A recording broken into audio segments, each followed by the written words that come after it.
আচ্ছা শোনো না, তোমার সাথে না একটু কথা বলতে যাচ্ছিলাম। চিঠিতে তো আমি কথা বলছি, আমি এভাবে কথা বলতে পারবো না। আচ্ছা শোনো, তোমার জন্য একটা চিঠি আছে।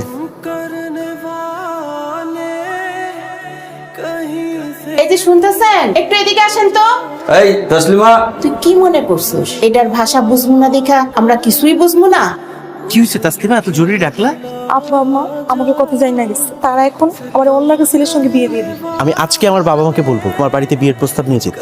প্রস্তাব পাঠায় কোনো লাভ হবে না, আপনারা আমার আব্বা আম্মা কেউ পছন্দ করে না। মানে ছেলে হিসেবে আমি কোন দিক দিয়ে খারাপ? তারা যেই ছেলের সঙ্গে আমার বিয়ে ঠিক করছে সে 5 ওয়াক্ত নামাজ পড়ে।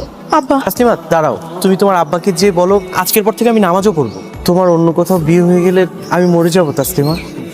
চুপ, আমি আন যাই, আব্বা আবার ডাকতেছে। বাপের বাড়িতে বেড়াতে আসছে? হ্যাঁ, কালকেই আসছি, আবার চলে যাব। খুদা হাফেজ।